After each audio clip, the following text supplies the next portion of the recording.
Imagine uncovering a civilization so ancient, so sophisticated, that its very language still resists every attempt at decipherment. A culture that built grand cities and lived in well-organized societies, yet left behind a script we still cannot read. This isn't science fiction. This is the real story of the Phaistos Disc. It was discovered in 1908, buried in the ruins of an ancient Minoan palace on the island of Crete, a circular clay disc covered on both sides with strange symbols, pressed in a spiral pattern, unlike anything else ever found from the ancient world. More than a century later, we still have no idea what it says, or who made it, or why. The Phaistos Disc is only about 6 inches across, but its mystery is enormous. On its 2 sides are 241 symbols, arranged in a perfect spiral. 122 on one side, 119 on the other. These symbols are unlike writing in any known Minoan documents. Crucially, they seem to have been stamped onto the disc rather than carved, highly unusual for the time. In fact, it may be the world's oldest known example of movable type. If true, this places the disc centuries, possibly millennia, ahead of Gutenberg's press. But the real mystery isn't how it was made. It's what the symbols mean. There are 45 distinct signs on the disc, repeated in complex, seemingly deliberate sequences. We see images of human heads in helmets, fish, shields, arrows, plants, birds, and abstract designs. This wasn't random decoration. It was meant to say something. But over 100 years after its discovery, scholars still don't agree on what, and that has led to an intense debate. Some believe the disc holds a religious hymn, a prayer to a forgotten god. Others think it's a legal decree or a record of tribute. Some even speculate it's a magical spell or a calendar.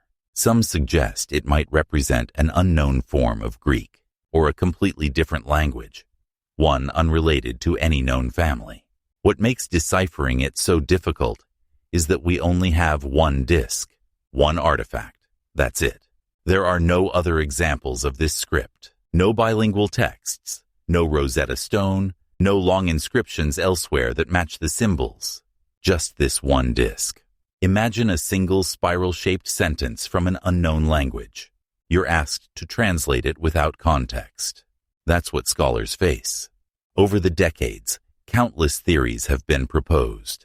Some linguists think the symbols represent syllables, forming a syllabary like Linear B, used on Crete centuries later. Others think the signs might be ideograms, expressing ideas rather than sounds. In 1975, a scholar named Jean Faucuneau claimed to have deciphered the disc, arguing it was an early Greek dialect and a religious hymn. But his work was widely criticized and never gained scholarly consensus. Others followed with similar claims, but each shares one fatal flaw. Without external confirmation, a second artifact to back them up, they remain little more than educated guesses. And so, the disc remains silent. Still, it speaks to us in other ways. The spiral layout, for example, is incredibly unusual. Most ancient scripts are written in lines, but the Phaistos Disc begins at the edge and moves inward, spiraling like a seashell.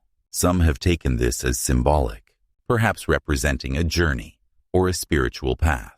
Others focus on the stamps used to make the symbols.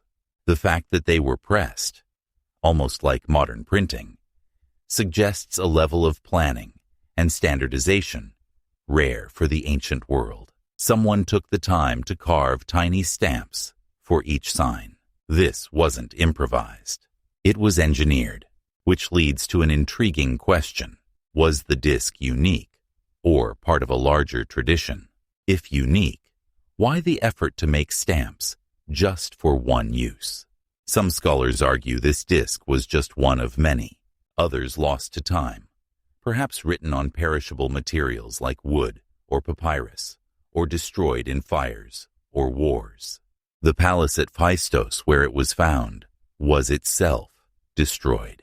There's also the tantalizing possibility that the disc came from somewhere else entirely. While found on Crete, nothing else like it has been discovered on the island. The language doesn't match Linear A or Linear B, the known Minoan scripts. Some suggest it could have originated from Anatolia or even Mesopotamia. If true, the disc could be the last surviving message from a forgotten culture, carried across the sea and buried in a foreign land. The more you think about it, the stranger it becomes. A mysterious disc, found alone, with no context, no parallels, and a language no one can read. It sounds like the beginning of a myth, not a real civilization, and yet it's real. You can go see it today in the Heraklion Archaeological Museum in Crete. It's not hidden, but quietly waiting, as it has for over 3,500 years.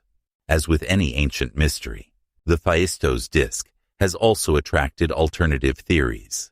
Some claim it's proof of ancient aliens. Others believe it hides esoteric knowledge. And of course, there are those who argue the whole thing is a hoax, a clever forgery. But most experts reject that idea. The disc's discovery was carefully documented by Italian archaeologist Luigi Pernier.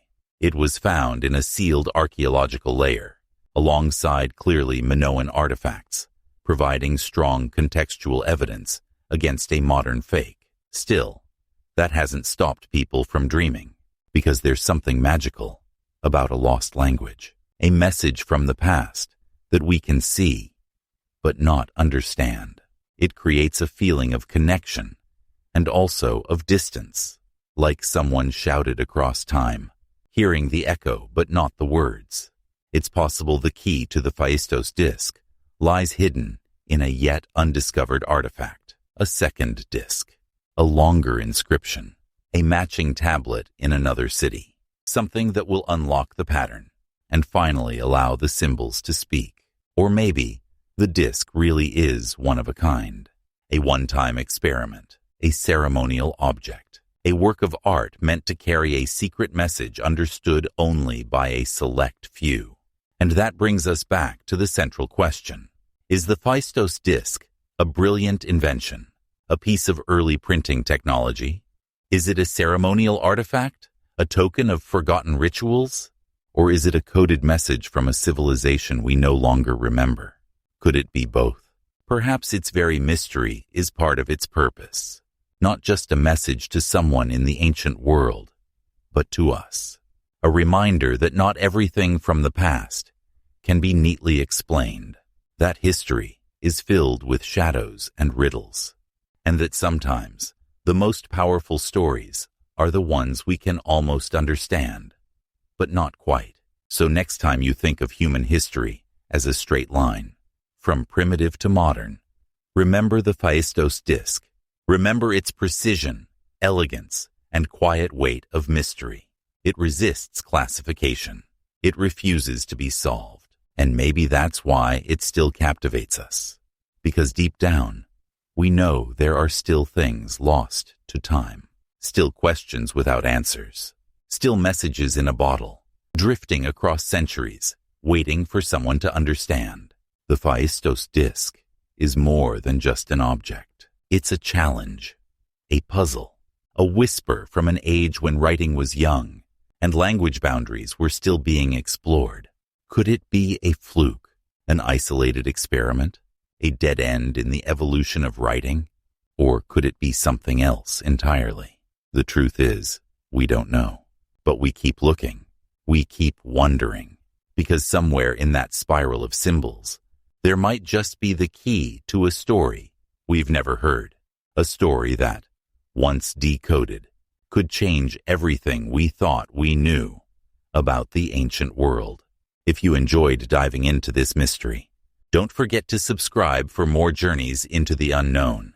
There are still countless secrets hidden in our past, some buried in ruins, others hiding in plain sight. Which one would you like to explore next?